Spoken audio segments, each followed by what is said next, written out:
Kannada knowledge bank YouTube ಚಾನೆಲ್ಗೆ ಸ್ವಾಗತ. ಭಾರತೀಯ ಸಂವಿಧಾನದ ಸಂವಿಧಾನ ರಚನೆ ಮತ್ತು ಸಾಂವಿಧಾನಿಕ ಅಡಿಪಾಯಕ್ಕೆ ಸಂಬಂಧಿಸಿದ ಪ್ರಶ್ನೋತ್ತರಗಳ ನೋಡೋಣ. ಮೊದಲ ಪ್ರಶ್ನೆ, ಮೂಲಭೂತ ಕರ್ತವ್ಯಗಳು ಸಂವಿಧಾನದ ಯಾವ ಭಾಗದಲ್ಲಿವೆ? ಈ ಆಯ್ಕೆಗಳಿಂದ ಸರಿಯಾದ ಉತ್ತರವನ್ನು ಆರಿಸಿ. ಭಾಗ 3, ಭಾಗ 4, ಭಾಗ 4ಎ, ಭಾಗ 5. ಉತ್ತರ ಭಾಗ 4ಎ. ಮೂಲಭೂತ ಕರ್ತವ್ಯಗಳು ಭಾಗ 4ಎಯಲ್ಲಿ ಒಳಗೊಂಡಿವೆ. ಸಂವಿಧಾನ ತಿದ್ದುಪಡಿ ಮಸೂದೆಯನ್ನು ಎಲ್ಲಿ ಮಂಡಿಸಬಹುದು? ಲೋಕಸಭೆಯಲ್ಲಿ ಮಾತ್ರ, ರಾಜ್ಯಸಭೆಯಲ್ಲಿ ಮಾತ್ರ, ಸಂಸತ್ತಿನ ಯಾವುದಾದರೂ ಸದನದಲ್ಲಿ, ಯಾವುದೇ ರಾಜ್ಯ ವಿಧಾನಮಂಡಳಿಯಲ್ಲಿ, ಸಂಸತ್ತಿನ ಯಾವುದಾದರೂ ಸದನದಲ್ಲಿ. ಅನುಚ್ಛೇದ 368 ಸಂಸತ್ತಿನ ಯಾವುದಾದರೂ ಸದನದಲ್ಲಿ ತಿದ್ದುಪಡಿ ಪ್ರಕ್ರಿಯೆಯನ್ನು ಆರಂಭಿಸಲು ಅವಕಾಶ ನೀಡುತ್ತದೆ. ಮುಂದಿನ ಪ್ರಶ್ನೆಗೆ ಹೋಗೋಣ. ಆರಂಭದಲ್ಲಿ ಎಷ್ಟು ಮೂಲಭೂತ ಕರ್ತವ್ಯಗಳನ್ನು ಸೇರಿಸಲಾಯಿತು? ಈ ಆಯ್ಕೆಗಳಿಂದ ಸರಿಯಾದ ಉತ್ತರವನ್ನು ಆರಿಸಿ. 8, 9, 10, 11 ಮತ್ತು ಸರಿಯಾದ ಉತ್ತರ 10. 1976ರಲ್ಲಿ ಆರಂಭದಲ್ಲಿ 10 ಮೂಲಭೂತ ಕರ್ತವ್ಯಗಳನ್ನು ಸೇರಿಸಲಾಯಿತು. ಈಗ ಮುಂದಿನ ಪ್ರಶ್ನೆ, ಸಂವಿಧಾನ ತಿದ್ದುಪಡಿ ಮಸೂದೆಯನ್ನು ಹೇಗೆ ಅಂಗೀಕರಿಸಬೇಕು?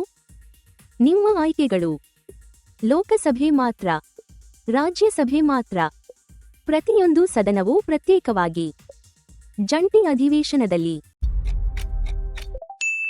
ಸರಿಯಾದ ಉತ್ತರ ಪ್ರತಿಯೊಂದು ಸದನವೂ ಪ್ರತ್ಯೇಕವಾಗಿ.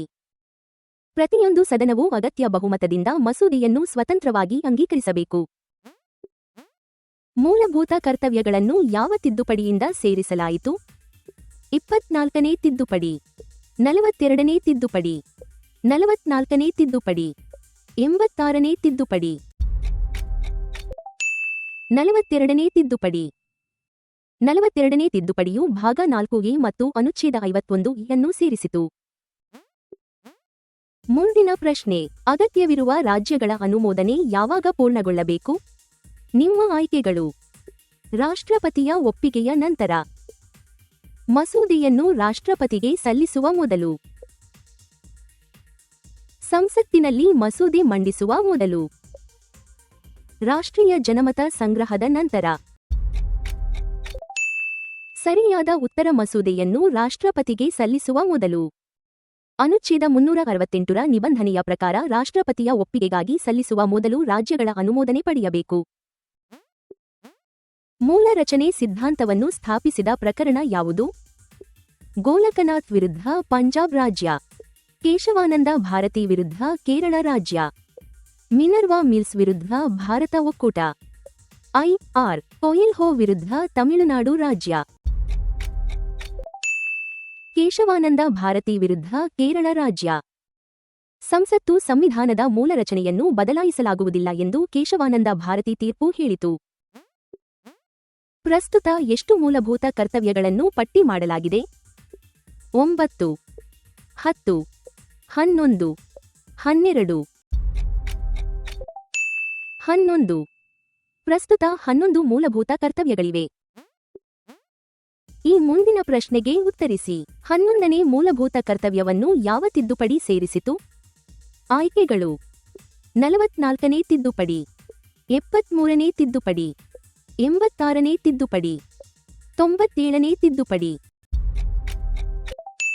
ಸರಿಯಾದ ಉತ್ತರ 86ನೇ ತಿದ್ದುಪಡಿ.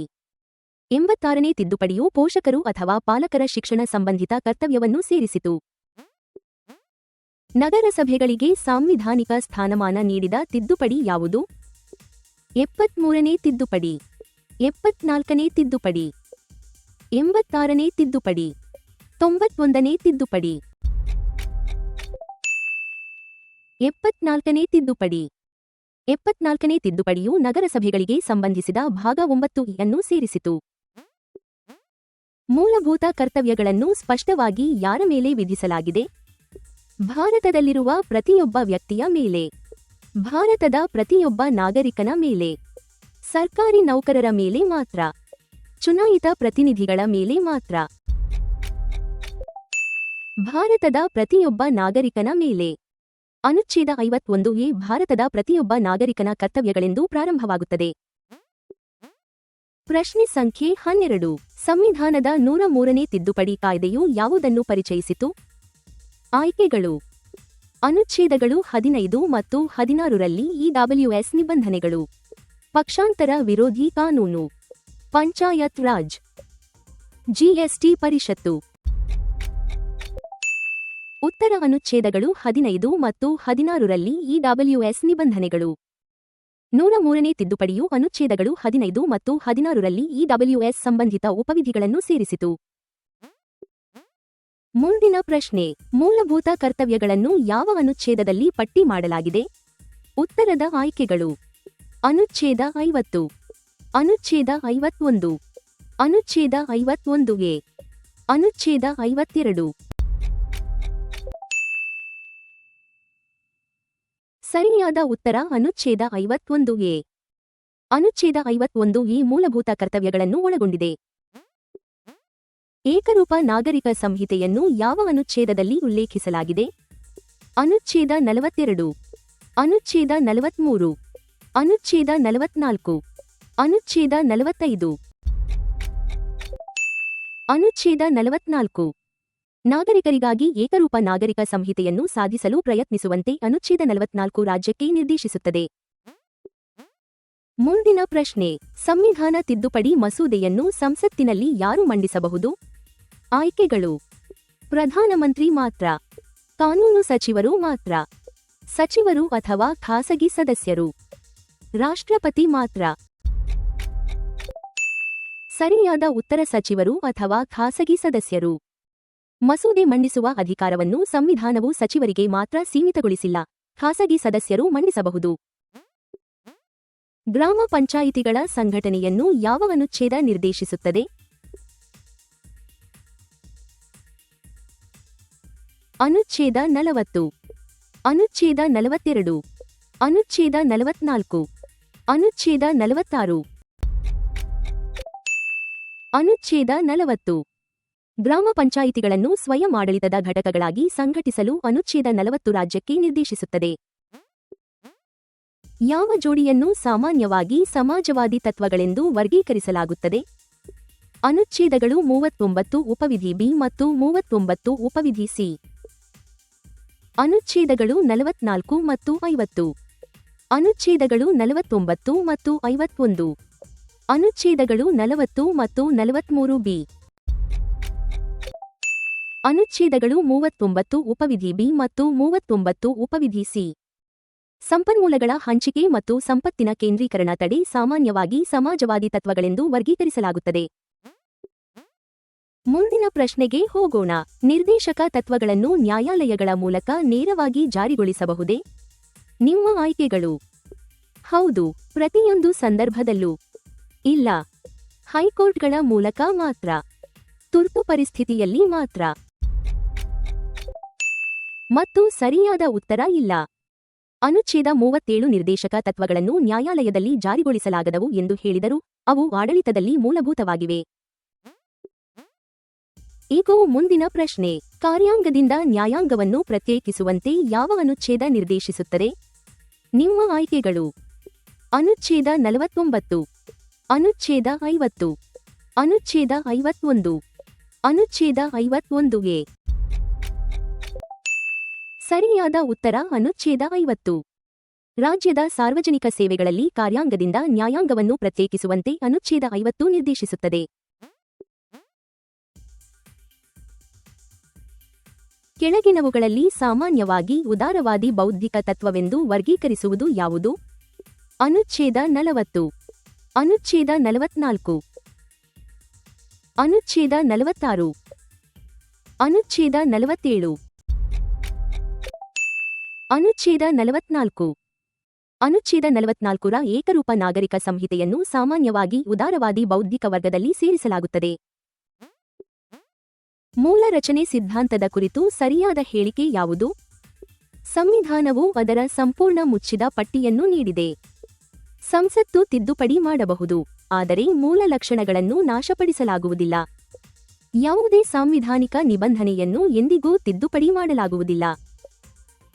ರಾಜ್ಯ ವಿಧಾನಮಂಡಳಿಗಳು ಮಾತ್ರ ಅದನ್ನು ಗುರುತಿಸಬಹುದು.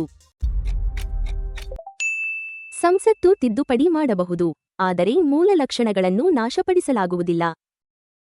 ಈ ಸಿದ್ಧಾಂತವು ತಿದ್ದುಪಡಿಗೆ ಅವಕಾಶ ನೀಡುತ್ತದೆ, ಆದರೆ ಮೂಲ ಲಕ್ಷಣಗಳ ನಾಶವನ್ನು ತಡೆಯುತ್ತದೆ. ಮಾನ್ಯಗೊಂಡ ಲಕ್ಷಣಗಳ ಪಟ್ಟಿ ಮುಚ್ಚಿದ ಪಟ್ಟಿಯಲ್ಲ. ಅನುಚ್ಛೇದ 41 ಅನ್ನು ಸರಿಯಾಗಿ ವಿವರಿಸುವ ಹೇಳಿಕೆ ಯಾವುದು? ಅದು ತಕ್ಷಣ ಜಾರಿಗೊಳಿಸಬಹುದಾದ ವೈಯಕ್ತಿಕ ಹಕ್ಕನ್ನು ಸೃಷ್ಟಿಸುತ್ತದೆ. ರಾಜ್ಯದ ಆರ್ಥಿಕ ಸಾಮರ್ಥ್ಯ ಮತ್ತು ಅಭಿವೃದ್ಧಿಯ ಮಿತಿಯಲ್ಲಿ ಸೌಲಭ್ಯಗಳನ್ನು ಒದಗಿಸಲು ನಿರ್ದೇಶಿಸುತ್ತದೆ. ಅದು ತುರ್ತು ಪರಿಸ್ಥಿತಿಯಲ್ಲಿ ಮಾತ್ರ ಅನ್ವಯಿಸುತ್ತದೆ. ಅದು ಸರ್ಕಾರಿ ನೌಕರರಿಗೆ ಮಾತ್ರ ಸಂಬಂಧಿಸಿದೆ. ರಾಜ್ಯದ ಆರ್ಥಿಕ ಸಾಮರ್ಥ್ಯ ಮತ್ತು ಅಭಿವೃದ್ಧಿಯ ಮಿತಿಯಲ್ಲಿ ಸೌಲಭ್ಯಗಳನ್ನು ಒದಗಿಸಲು ನಿರ್ದೇಶಿಸುತ್ತದೆ. ಅನುಚ್ಛೇದ 41 ಒಂದು ನಿರ್ದೇಶಕ ತತ್ವವಾಗಿದ್ದು ಅದರ ಅನುಷ್ಠಾನವನ್ನು ರಾಜ್ಯದ ಸಾಮರ್ಥ್ಯ ಮತ್ತು ಅಭಿವೃದ್ಧಿಗೆ ಸ್ಪಷ್ಟವಾಗಿ ಸಂಬಂಧಿಸಿದೆ. ಈಗ ಮುಂದಿನ ಪ್ರಶ್ನೆ, 7ನೇ ಅನುಸೂಚಿಯ ಪಟ್ಟಿಯನ್ನು ಬದಲಿಸಲು ಯಾವ ವಿಧಾನ ಅಗತ್ಯ? ನಿಮ್ಮ ಆಯ್ಕೆಗಳು: ಸಾಮಾನ್ಯ ಕಾನೂನು ಮಾತ್ರ, ವಿಶೇಷ ಬಹುಮತ ಮತ್ತು ರಾಜ್ಯಗಳ ಅನುಮೋದನೆ, ಸುಪ್ರೀಂ ಕೋರ್ಟ್ಗೆ ಉಲ್ಲೇಖ, ಪ್ರತಿಯೊಂದು ರಾಜ್ಯದ ಒಪ್ಪಿಗೆ. ಸರಿಯಾದ ಉತ್ತರ ವಿಶೇಷ ಬಹುಮತ ಮತ್ತು ರಾಜ್ಯಗಳ ಅನುಮೋದನೆ. 3 ಶಾಸನ ಪಟ್ಟಿಗಳಲ್ಲಿನ ಬದಲಾವಣೆಗಳಿಗೆ ಕನಿಷ್ಠ ಅರ್ಧ ರಾಜ್ಯಗಳ ಅನುಮೋದನೆ ಅಗತ್ಯ. ಈಗ ಮುಂದಿನ ಪ್ರಶ್ನೆ, ಮೂಲಭೂತ ಕರ್ತವ್ಯಗಳ ಜಾರಿಯ ಕುರಿತು ಸರಿಯಾದ ಹೇಳಿಕೆ ಯಾವುದು? ಉತ್ತರದ ಆಯ್ಕೆಗಳು: ಅನುಚ್ಛೇದ 32ರಂತೆ ಅವುಗಳನ್ನು ನೇರವಾಗಿ ಜಾರಿಗೊಳಿಸಬಹುದು. ಅವುಗಳನ್ನು ಸಾಮಾನ್ಯವಾಗಿ ನ್ಯಾಯಾಲಯದಲ್ಲಿ ನೇರವಾಗಿ ಜಾರಿಗೊಳಿಸಲಾಗುವುದಿಲ್ಲ. ಅವು ತುರ್ತು ಪರಿಸ್ಥಿತಿಯಲ್ಲಿ ಮಾತ್ರ ಅನ್ವಯಿಸುತ್ತವೆ. ಅವು ಕಾನೂನು ರಚನೆಗೆ ಪ್ರಭಾವ ಬೀರುವುದಿಲ್ಲ. ಉತ್ತರ: ಅವುಗಳನ್ನು ಸಾಮಾನ್ಯವಾಗಿ ನ್ಯಾಯಾಲಯದಲ್ಲಿ ನೇರವಾಗಿ ಜಾರಿಗೊಳಿಸಲಾಗುವುದಿಲ್ಲ. ಮೂಲಭೂತ ಕರ್ತವ್ಯಗಳು ಸಾಮಾನ್ಯವಾಗಿ ನ್ಯಾಯಾಲಯದಲ್ಲಿ ನೇರವಾಗಿ ಜಾರಿಗೊಳಿಸಲಾಗದವು, ಆದರೆ ಅವುಗಳ ಅನುಷ್ಠಾನಕ್ಕೆ ಕಾನೂನುಗಳು ಬೆಂಬಲ ನೀಡಬಹುದು. ಈಗ ಮುಂದಿನ ಪ್ರಶ್ನೆ, ರಾಜ್ಯ ನೀತಿಯ ನಿರ್ದೇಶಕ ತತ್ವಗಳು ಸಂವಿಧಾನದ ಯಾವ ಭಾಗದಲ್ಲಿವೆ? ನಿಮ್ಮ ಆಯ್ಕೆಗಳು: ಭಾಗ 3, ಭಾಗ 4, ಭಾಗ 4ಎ, ಭಾಗ 5. ಸರಿಯಾದ ಉತ್ತರ ಭಾಗ 4. ರಾಜ್ಯ ನೀತಿಯ ನಿರ್ದೇಶಕ ತತ್ವಗಳು ಭಾಗ 4ರಲ್ಲಿ ಒಳಗೊಂಡಿವೆ. ಈಗ ಮುಂದಿನ ಪ್ರಶ್ನೆ, ಮೂಲಭೂತ ಕರ್ತವ್ಯಗಳನ್ನು ಸೇರಿಸಲು ಯಾವ ಸಮಿತಿ ಶಿಫಾರಸು ಮಾಡಿತು? ಆಯ್ಕೆಗಳು ಇಲ್ಲಿವೆ: ಸರ್ಕಾರಿಯ ಸಮಿತಿ, ಸ್ವರಣ್ ಸಿಂಗ್ ಸಮಿತಿ, ಬಲವಂತ್ ರೈ ಮೆಹತಾ ಸಮಿತಿ, ಪುಂಚಿ ಆಯೋಗ. ಸರಿಯಾದ ಉತ್ತರ ಸ್ವರಣ್ ಸಿಂಗ್ ಸಮಿತಿ. ಮೂಲಭೂತ ಕರ್ತವ್ಯಗಳನ್ನು ಸೇರಿಸಲು ಸ್ವರಣ್ ಸಿಂಗ್ ಸಮಿತಿ ಶಿಫಾರಸು ಮಾಡಿತು. ಪ್ರಸ್ತುತ ಅನುಚ್ಛೇದ 45 ಯಾವ ವಯಸ್ಸಿನೊಳಗಿನ ಮಕ್ಕಳಿಗೆ ಸಂಬಂಧಿಸಿದೆ? 4 ವರ್ಷ, 6 ವರ್ಷ, 14 ವರ್ಷ, 18 ವರ್ಷ.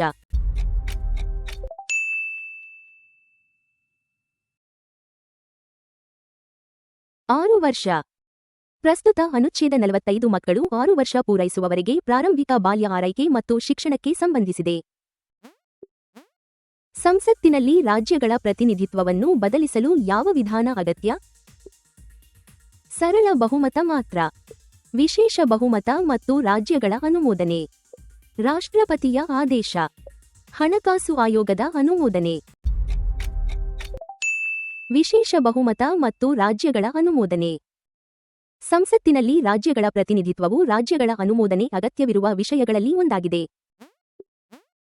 ಪರಿಸರದ ರಕ್ಷಣೆ ಮತ್ತು ಸುಧಾರಣೆಯನ್ನು ಯಾವ ಅನುಚ್ಛೇದ ಒದಗಿಸುತ್ತದೆ? ಅನುಚ್ಛೇದ 47, ಅನುಚ್ಛೇದ 48, ಅನುಚ್ಛೇದ 48ಎ, ಅನುಚ್ಛೇದ 49. ಅನುಚ್ಛೇದ 48ಎ. ಪರಿಸರ, ಅರಣ್ಯ ಮತ್ತು ವನ್ಯಜೀವಿಗಳ ರಕ್ಷಣೆ ಹಾಗೂ ಸುಧಾರಣೆಗೆ ಅನುಚ್ಛೇದ 48ಎ ನಿರ್ದೇಶಿಸುತ್ತದೆ. ಈಗ ಮುಂದಿನ ಪ್ರಶ್ನೆ, ಸಂವಿಧಾನದ 101ನೇ ತಿದ್ದುಪಡಿ ಕಾಯ್ದೆಯು ಮುಖ್ಯವಾಗಿ ಯಾವುದಕ್ಕೆ ಸಂಬಂಧಿಸಿದೆ? ಆಯ್ಕೆಗಳು ಇಲ್ಲಿವೆ: ಪಕ್ಷಾಂತರ ವಿರೋಧಿ ಕಾನೂನು, ಸರಕು ಮತ್ತು ಸೇವಾ ತೆರಿಗೆ, ಮತದಾನದ ವಯಸ್ಸು, ಮೂಲಭೂತ ಕರ್ತವ್ಯಗಳು. ಉತ್ತರ: ಸರಕು ಮತ್ತು ಸೇವಾ ತೆರಿಗೆ. 101ನೇ ತಿದ್ದುಪಡಿಯು ಸಾಂವಿಧಾನಿಕ ಜಿಎಸ್ಟಿ ವ್ಯವಸ್ಥೆ ಮತ್ತು ಅನುಚ್ಛೇದ 229 ಪರಿಚಯಿಸಿತು. ನಿರ್ದೇಶಕ ತತ್ವಗಳು ಮುಖ್ಯವಾಗಿ ಯಾವ ದೇಶದ ಸಂವಿಧಾನದಿಂದ ಪ್ರೇರಿತವಾಗಿವೆ? ಕೆನಡಾ, ಐರ್ಲೆಂಡ್, ಜಪಾನ್, ಅಮೆರಿಕ ಸಂಯುಕ್ತ ಸಂಸ್ಥಾನ. ಐರ್ಲೆಂಡ್. ನಿರ್ದೇಶಕ ತತ್ವಗಳು ಮುಖ್ಯವಾಗಿ ಐರಿಷ್ ಸಂವಿಧಾನದಿಂದ ಪ್ರೇರಿತವಾಗಿವೆ. ಈ ಮುಂದಿನ ಪ್ರಶ್ನೆಗೆ ಉತ್ತರಿಸಿ. ಪಕ್ಷಾಂತರಕ್ಕೆ ಸಂಬಂಧಿಸಿದ 10ನೇ ಅನುಸೂಚಿಯನ್ನು ಯಾವ ತಿದ್ದುಪಡಿ ಸೇರಿಸಿತು? ಆಯ್ಕೆಗಳು: 44ನೇ ತಿದ್ದುಪಡಿ, 52ನೇ ತಿದ್ದುಪಡಿ, 61ನೇ ತಿದ್ದುಪಡಿ, 91ನೇ ತಿದ್ದುಪಡಿ. ಸರಿಯಾದ ಉತ್ತರ 52ನೇ ತಿದ್ದುಪಡಿ. 52ನೇ ತಿದ್ದುಪಡಿಯು 10ನೇ ಅನುಸೂಚಿಯಲ್ಲಿ ಪಕ್ಷಾಂತರ ವಿರೋಧಿ ವ್ಯವಸ್ಥೆಯನ್ನು ಪರಿಚಯಿಸಿತು. ಕೈಗಾರಿಕೆಗಳ ನಿರ್ವಹಣೆಯಲ್ಲಿ ಕಾರ್ಮಿಕರ ಭಾಗವಹಿಸುವಿಕೆಯನ್ನು ಯಾವ ಅನುಚ್ಛೇದ ಒದಗಿಸುತ್ತದೆ? ಅನುಚ್ಛೇದ 43, ಅನುಚ್ಛೇದ 43A, ಅನುಚ್ಛೇದ 43B, ಅನುಚ್ಛೇದ 44. ಅನುಚ್ಛೇದ 43A. ಕೈಗಾರಿಕೆಗಳ ನಿರ್ವಹಣೆಯಲ್ಲಿ ಕಾರ್ಮಿಕರ ಭಾಗವಹಿಸುವಿಕೆಯನ್ನು ಖಚಿತಪಡಿಸಲು ಅನುಚ್ಛೇದ 43A ಕ್ರಮಗಳನ್ನು ನಿರ್ದೇಶಿಸುತ್ತದೆ. ಪ್ರಶ್ನೆ ಸಂಖ್ಯೆ 34. ಕೆಳಗಿನವುಗಳಲ್ಲಿ ಸಾಮಾನ್ಯವಾಗಿ ಗಾಂಧಿವಾದಿ ನಿರ್ದೇಶಕ ತತ್ವವೆಂದು ವರ್ಗೀಕರಿಸುವುದು ಯಾವುದು? ಉತ್ತರದ ಆಯ್ಕೆಗಳು: ಗ್ರಾಮ ಪಂಚಾಯಿತಿಗಳ ಸಂಘಟನೆ, ಕಾರ್ಯಾಂಗದಿಂದ ನ್ಯಾಯಾಂಗದ ಪ್ರತ್ಯೇಕತೆ, ಅಂತಾರಾಷ್ಟ್ರೀಯ ಮಧ್ಯಸ್ಥಿಕೆ, ಏಕರೂಪ ನಾಗರಿಕ ಸಂಹಿತೆ. ಮತ್ತು ಸರಿಯಾದ ಉತ್ತರ ಗ್ರಾಮ ಪಂಚಾಯಿತಿಗಳ ಸಂಘಟನೆ. ಅನುಚ್ಛೇದ 40ರ ಗ್ರಾಮ ಪಂಚಾಯಿತಿಗಳನ್ನು ಸಾಮಾನ್ಯವಾಗಿ ಗಾಂಧಿವಾದಿ ವರ್ಗದಲ್ಲಿ ಸೇರಿಸಲಾಗುತ್ತದೆ. ಮುಂದಿನ ಪ್ರಶ್ನೆ: ಮೂಲಭೂತ ಕರ್ತವ್ಯಗಳ ನ್ಯಾಯಾಂಗ ಬಳಕೆಯನ್ನು ಸರಿಯಾಗಿ ವಿವರಿಸುವ ಹೇಳಿಕೆ ಯಾವುದು? ಈ ಆಯ್ಕೆಗಳಿಂದ ಸರಿಯಾದ ಉತ್ತರವನ್ನು ಆರಿಸಿ. ಸೂಕ್ತ ಪ್ರಕರಣಗಳಲ್ಲಿ ನ್ಯಾಯಾಲಯಗಳು ಅವುಗಳನ್ನು ವ್ಯಾಖ್ಯಾನಕ್ಕೆ ನೆರವಾಗುವ ತತ್ವಗಳಾಗಿ ಬಳಸಬಹುದು. ಅವು ಪ್ರತಿಯೊಂದು ವಿರುದ್ಧ ಕಾನೂನನ್ನು ಸ್ವಯಂಚಾಲಿತವಾಗಿ ಅಮಾನ್ಯಗೊಳಿಸುತ್ತವೆ. ಅನುಚ್ಛೇದ 32ರ ಮೂಲಕ ಮಾತ್ರ ಅವುಗಳನ್ನು ಜಾರಿಗೊಳಿಸಬಹುದು. ಅವು ಸಂವಿಧಾನಕ್ಕಿಂತ ಮೇಲಾದವು. ಮತ್ತು ಸರಿಯಾದ ಉತ್ತರ ಸೂಕ್ತ ಪ್ರಕರಣಗಳಲ್ಲಿ ನ್ಯಾಯಾಲಯಗಳು ಅವುಗಳನ್ನು ವ್ಯಾಖ್ಯಾನಕ್ಕೆ ನೆರವಾಗುವ ತತ್ವಗಳಾಗಿ ಬಳಸಬಹುದು. ಅವು ಸಾಮಾನ್ಯವಾಗಿ ನೇರವಾಗಿ ಜಾರಿಗೊಳಿಸಲಾಗದಿದ್ದರೂ ಸಾಂವಿಧಾನಿಕ ವ್ಯಾಖ್ಯಾನಕ್ಕೆ ನೆರವಾಗಿ ಮಾನ್ಯ ಕಾನೂನುಗಳಿಗೆ ಬೆಂಬಲ ನೀಡಬಹುದು. ಅನುಚ್ಛೇದ 368ರ ಅಡಿಯಲ್ಲಿ ಸಂಸತ್ತು ಸಂವಿಧಾನವನ್ನು ಹೇಗೆ ತಿದ್ದುಪಡಿ ಮಾಡಬಹುದು? ಸೇರ್ಪಡೆ, ಬದಲಾವಣೆ ಅಥವಾ ರದ್ದತಿ ಮೂಲಕ. ಕಾರ್ಯಕಾರಿ ಅಧಿಸೂಚನೆಯ ಮೂಲಕ ಮಾತ್ರ. ನ್ಯಾಯಾಂಗ ಆದೇಶದ ಮೂಲಕ ಮಾತ್ರ. ರಾಜ್ಯದ ಜನಮತ ಸಂಗ್ರಹದ ಮೂಲಕ ಮಾತ್ರ. ಸೇರ್ಪಡೆ, ಬದಲಾವಣೆ ಅಥವಾ ರದ್ದತಿ ಮೂಲಕ. ಅನುಚ್ಛೇದ 368 1 ಸೇರ್ಪಡೆ, ಬದಲಾವಣೆ ಅಥವಾ ರದ್ದತಿ ಮೂಲಕ ತಿದ್ದುಪಡಿಯನ್ನು ಮಾನ್ಯಗೊಳಿಸುತ್ತದೆ. ಪಂಚಾಯತ್ ರಾಜ್ ಸಂಸ್ಥೆಗಳಿಗೆ ಸಾಂವಿಧಾನಿಕ ಸ್ಥಾನಮಾನ ನೀಡಿದ ತಿದ್ದುಪಡಿ ಯಾವುದು? 69ನೇ ತಿದ್ದುಪಡಿ, 73ನೇ ತಿದ್ದುಪಡಿ, 74ನೇ ತಿದ್ದುಪಡಿ, 86ನೇ ತಿದ್ದುಪಡಿ. 73ನೇ ತಿದ್ದುಪಡಿ. 73ನೇ ತಿದ್ದುಪಡಿಯು ಪಂಚಾಯಿತಿಗಳಿಗೆ ಸಂಬಂಧಿಸಿದ ಭಾಗ 9 ಅನ್ನು ಸೇರಿಸಿತು. ಈಗ ಮುಂದಿನ ಪ್ರಶ್ನೆ: ರಾಜ್ಯ ನೀತಿಯ ನಿರ್ದೇಶಕ ತತ್ವಗಳು ಮುಖ್ಯವಾಗಿ ಯಾವ ಅನುಚ್ಛೇದಗಳವರೆಗೆ ವ್ಯಾಪಿಸಿವೆ? ಆಯ್ಕೆಗಳು ಇಲ್ಲಿವೆ. ಅನುಚ್ಛೇದಗಳು 12ರಿಂದ 35, ಅನುಚ್ಛೇದಗಳು 36ರಿಂದ 51, ಅನುಚ್ಛೇದಗಳು 51E 51K, ಅನುಚ್ಛೇದಗಳು 52ರಿಂದ 78. ಸರಿಯಾದ ಉತ್ತರ ಅನುಚ್ಛೇದಗಳು 36ರಿಂದ 51. ಭಾಗ 4 ಅನುಚ್ಛೇದಗಳು 36ರಿಂದ 51ರವರೆಗೆ ಒಳಗೊಂಡಿದೆ. ಸಂವಿಧಾನದ 106ನೇ ತಿದ್ದುಪಡಿ ಕಾಯ್ದೆ 2023 ಮುಖ್ಯವಾಗಿ ಯಾವುದನ್ನು ಒದಗಿಸುತ್ತದೆ? ಲೋಕಸಭೆ ಮತ್ತು ರಾಜ್ಯ ವಿಧಾನಸಭೆಗಳಲ್ಲಿ ಮಹಿಳೆಯರಿಗೆ ಮೀಸಲಾತಿ, ವಿಧಾನ ಪರಿಷತ್ತುಗಳ ರದ್ದತಿ, ಏಕಕಾಲಿಕ ಚುನಾವಣೆಗಳು, ಹೊಸ ಮೂಲಭೂತ ಕರ್ತವ್ಯ. ಲೋಕಸಭೆ ಮತ್ತು ರಾಜ್ಯ ವಿಧಾನಸಭೆಗಳಲ್ಲಿ ಮಹಿಳೆಯರಿಗೆ ಮೀಸಲಾತಿ. 106ನೇ ತಿದ್ದುಪಡಿಯು ಮಹಿಳೆಯರ ಶಾಸನಸಭಾ ಮೀಸಲಾತಿಗಾಗಿ ಸಾಂವಿಧಾನಿಕ ನಿಬಂಧನೆಗಳನ್ನು ಪರಿಚಯಿಸಿತು. ಮುಂದಿನ ಪ್ರಶ್ನೆ, ಸಾಮೂಹಿಕ ಹಿತಕ್ಕಾಗಿ ಭೌತಿಕ ಸಂಪನ್ಮೂಲಗಳ ಹಂಚಿಕೆಯನ್ನು ಯಾವ ಅನುಚ್ಛೇದ ಹೇಳುತ್ತದೆ? ಆಯ್ಕೆಗಳು: ಅನುಚ್ಛೇದ 39 ಉಪವಿಧಿ ಎ, ಅನುಚ್ಛೇದ 39 ಉಪವಿಧಿ ಬಿ, ಅನುಚ್ಛೇದ 39 ಉಪವಿಧಿ ಸಿ, ಅನುಚ್ಛೇದ 39 ಉಪವಿಧಿ ಡಿ. ಸರಿಯಾದ ಉತ್ತರ ಅನುಚ್ಛೇದ 39 ಉಪವಿಧಿ ಬಿ. ಅನುಚ್ಛೇದ 39 ಉಪವಿಧಿ ಬಿ ಭೌತಿಕ ಸಂಪನ್ಮೂಲಗಳ ಮಾಲೀಕತ್ವ ಮತ್ತು ನಿಯಂತ್ರಣವನ್ನು ಸಾಮೂಹಿಕ ಹಿತಕ್ಕಾಗಿ ಹಂಚುವುದಕ್ಕೆ ಸಂಬಂಧಿಸಿದೆ. ನಿರ್ದೇಶಕ ತತ್ವಗಳ ಸಮಾಜವಾದಿ, ಗಾಂಧಿವಾದಿ ಮತ್ತು ಉದಾರವಾದಿ ಬೌದ್ಧಿಕ ವರ್ಗಗಳು ಯಾವುವು? ಸಂವಿಧಾನದಲ್ಲಿರುವ ಸ್ಪಷ್ಟ ಶೀರ್ಷಿಕೆಗಳು, ಮಾನದಂಡದ ಶೈಕ್ಷಣಿಕ ವರ್ಗೀಕರಣಗಳು, ಸಂವಿಧಾನದ ಅನುಸೂಚಿಗಳು, ರಾಷ್ಟ್ರಪತಿಯ ವರ್ಗೀಕರಣಗಳು. ಮಾನದಂಡದ ಶೈಕ್ಷಣಿಕ ವರ್ಗೀಕರಣಗಳು. ಇವು ಪಠ್ಯಪುಸ್ತಕ ಮತ್ತು ಪರೀಕ್ಷಾ ವರ್ಗೀಕರಣಗಳು, ಸಂವಿಧಾನದ ಪಠ್ಯದಲ್ಲಿರುವ ಶೀರ್ಷಿಕೆಗಳಲ್ಲ.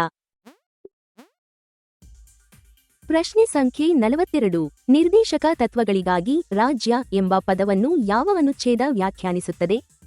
ನಿಮ್ಮ ಆಯ್ಕೆಗಳು: ಅನುಚ್ಛೇದ 36, ಅನುಚ್ಛೇದ 37, ಅನುಚ್ಛೇದ 38, ಅನುಚ್ಛೇದ 39. ಸರಿಯಾದ ಉತ್ತರ ಅನುಚ್ಛೇದ 36. ಭಾಗ 3ರಲ್ಲಿ ಇರುವಂತೆಯೇ ರಾಜ್ಯ ಎಂಬ ಪದಕ್ಕೆ ಅನುಚ್ಛೇದ 36 ಅರ್ಥ ನೀಡುತ್ತದೆ. ಅನುಚ್ಛೇದ 51 ಅಂತರರಾಷ್ಟ್ರೀಯ ವಿವಾದಗಳನ್ನು ಯಾವ ವಿಧಾನದಿಂದ ಬಗೆಹರಿಸಲು ಉತ್ತೇಜಿಸುತ್ತದೆ?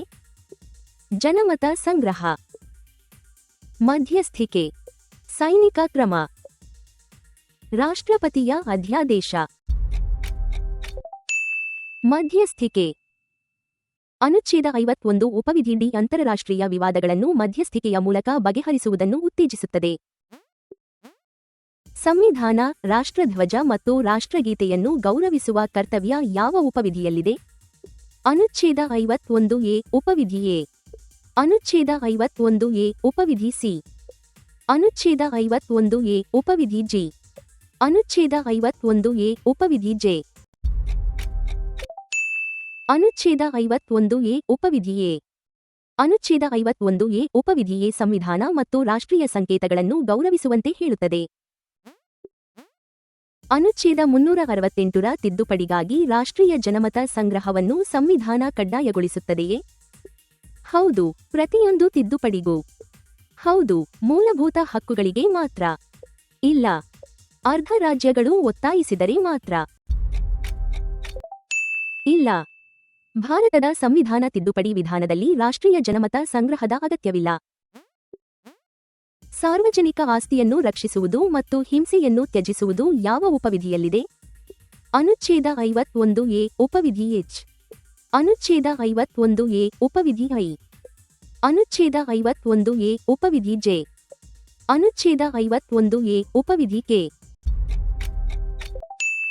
ಅನುಚ್ಛೇದ 51 ಎ ಉಪವಿಧಿ ಐ. ಅನುಚ್ಛೇದ 51 ಎ ಉಪವಿಧಿ ಐ ಸಾರ್ವಜನಿಕ ಆಸ್ತಿಯನ್ನು ರಕ್ಷಿಸುವುದು ಮತ್ತು ಹಿಂಸೆಯನ್ನು ತ್ಯಜಿಸುವುದನ್ನು ಹೇಳುತ್ತದೆ. ಪ್ರಶ್ನೆ ಸಂಖ್ಯೆ 47. ಸಮಾನ ನ್ಯಾಯ ಮತ್ತು ಉಚಿತ ಕಾನೂನು ನೆರವನ್ನು ಯಾವ ಅನುಚ್ಛೇದ ಒದಗಿಸುತ್ತದೆ? ನಿಮ್ಮ ಆಯ್ಕೆಗಳು: ಅನುಚ್ಛೇದ 39, ಅನುಚ್ಛೇದ 39 ಎ, ಅನುಚ್ಛೇದ 40, ಅನುಚ್ಛೇದ 41. ಮತ್ತು ಸರಿಯಾದ ಉತ್ತರ ಅನುಚ್ಛೇದ 39 ಎ. ಅನುಚ್ಛೇದ 39 ಎ ಸಮಾನ ನ್ಯಾಯ ಮತ್ತು ಉಚಿತ ಕಾನೂನು ನೆರವಿಗೆ ಸಂಬಂಧಿಸಿದೆ. ಅರಣ್ಯ, ಸರೋವರ, ನದಿ ಮತ್ತು ವನ್ಯಜೀವಿಗಳನ್ನು ರಕ್ಷಿಸುವ ಕರ್ತವ್ಯ ಯಾವ ಉಪವಿಧಿಯಲ್ಲಿದೆ? ಅನುಚ್ಛೇದ 51 ಎ ಉಪವಿಧಿ ಎಫ್, ಅನುಚ್ಛೇದ 51 ಎ ಉಪವಿಧಿ ಜಿ, ಅನುಚ್ಛೇದ 51 ಎ ಉಪವಿಧಿ ಎಚ್, ಅನುಚ್ಛೇದ 51 ಎ ಉಪವಿಧಿ ಐ. ಅನುಚ್ಛೇದ 51 ಎ ಉಪವಿಧಿ ಜಿ. ಅನುಚ್ಛೇದ 51 ಎ ಉಪವಿಧಿ ಜಿ ಜೀವಜಂತುಗಳ ಬಗ್ಗೆ ಕರುಣೆ ಹೊಂದುವುದನ್ನು ಕರ್ತವ್ಯವಾಗಿ ಹೇಳುತ್ತದೆ. ಈ ಮುಂದಿನ ಪ್ರಶ್ನೆಗೆ ಉತ್ತರಿಸಿ. ಪುರುಷರು ಮತ್ತು ಮಹಿಳೆಯರಿಗೆ ಸಮಾನ ಕೆಲಸಕ್ಕೆ ಸಮಾನ ವೇತನ ಯಾವ ಅನುಚ್ಛೇದದಲ್ಲಿದೆ? ಉತ್ತರದ ಆಯ್ಕೆಗಳು: ಅನುಚ್ಛೇದ 38 2, ಅನುಚ್ಛೇದ 39 ಉಪವಿಧಿ ಡಿ, ಅನುಚ್ಛೇದ 41, ಅನುಚ್ಛೇದ 43 ಎ. ಮತ್ತು ಸರಿಯಾದ ಉತ್ತರ ಅನುಚ್ಛೇದ 39 ಉಪವಿಧಿ ಡಿ. ಅನುಚ್ಛೇದ 39 ಉಪವಿಧಿ ಡಿ ಪುರುಷರು ಮತ್ತು ಮಹಿಳೆಯರಿಗೆ ಸಮಾನ ಕೆಲಸಕ್ಕೆ ಸಮಾನ ವೇತನವನ್ನು ನಿರ್ದೇಶಿಸುತ್ತದೆ. ಸುಪ್ರೀಂ ಕೋರ್ಟ್ ಅಥವಾ ಹೈಕೋರ್ಟ್ಗಳಿಗೆ ಸಂಬಂಧಿಸಿದ ತಿದ್ದುಪಡಿಗೆ ಸಾಮಾನ್ಯವಾಗಿ ಏನು ಅಗತ್ಯ? ಸಂಸತ್ತಿನ ಮತದಾನ ಅಗತ್ಯವಿಲ್ಲ. ಕನಿಷ್ಠ ಅರ್ಧ ರಾಜ್ಯಗಳ ಅನುಮೋದನೆ. ಪ್ರತಿಯೊಂದು ಹೈಕೋರ್ಟ್ನ ಅನುಮೋದನೆ. ರಾಷ್ಟ್ರಪತಿಯ ಒಪ್ಪಿಗೆ ಮಾತ್ರ. ಕನಿಷ್ಠ ಅರ್ಧ ರಾಜ್ಯಗಳ ಅನುಮೋದನೆ. ನಿರ್ದಿಷ್ಟ ನ್ಯಾಯಾಂಗ ಅಧ್ಯಾಯಗಳು ರಾಜ್ಯಗಳ ಅನುಮೋದನೆ ಅಗತ್ಯವಿರುವ ಒಕ್ಕೂಟಿಯ ನಿಬಂಧನೆಗಳಲ್ಲಿ ಸೇರಿವೆ. ಈಗ ಮುಂದಿನ ಪ್ರಶ್ನೆ. ನಿರ್ದೇಶಕ ತತ್ವಗಳು ದೇಶದ ಆಡಳಿತದಲ್ಲಿ ಮೂಲಭೂತವಾಗಿವೆ ಎಂದು ಯಾವ ಅನುಚ್ಛೇದ ಘೋಷಿಸುತ್ತದೆ? ಉತ್ತರದ ಆಯ್ಕೆಗಳು: ಅನುಚ್ಛೇದ 36, ಅನುಚ್ಛೇದ 37, ಅನುಚ್ಛೇದ 39, ಅನುಚ್ಛೇದ 51. ಸರಿಯಾದ ಉತ್ತರ ಅನುಚ್ಛೇದ 37. ನಿರ್ದೇಶಕ ತತ್ವಗಳು ಆಡಳಿತದಲ್ಲಿ ಮೂಲಭೂತವಾಗಿದ್ದು ಕಾನೂನು ರಚನೆಯಲ್ಲಿ ಅವುಗಳನ್ನು ಅನ್ವಯಿಸಬೇಕು ಎಂದು ಅನುಚ್ಛೇದ 37 ಹೇಳುತ್ತದೆ. ಅನುಚ್ಛೇದ 368ರ ಅಡಿಯಲ್ಲಿ ರಾಜ್ಯ ವಿಧಾನಮಂಡಳಿ ಸಂವಿಧಾನ ತಿದ್ದುಪಡಿ ಮಸೂದೆಯನ್ನು ಮಂಡಿಸಬಹುದೇ? ಹೌದು, ರಾಜ್ಯಪಾಲರ ಒಪ್ಪಿಗೆಯೊಂದಿಗೆ. ಹೌದು, ಸಂಸತ್ತಿನ ಅನುಮತಿಯೊಂದಿಗೆ. ಇಲ್ಲ, ತುರ್ತು ಪರಿಸ್ಥಿತಿಯಲ್ಲಿ ಮಾತ್ರ. ಇಲ್ಲ.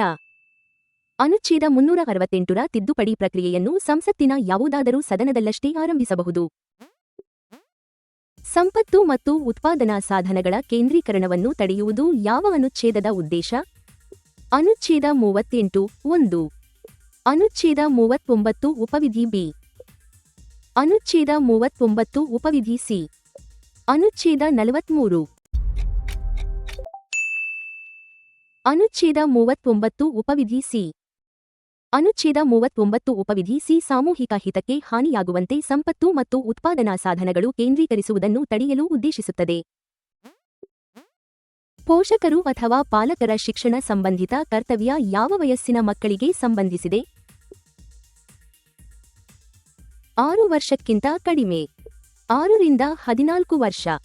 14 ರಿಂದ 18 ವರ್ಷ. 21 ವರ್ಷದವರೆಗೆ. 6 ರಿಂದ 14 ವರ್ಷ.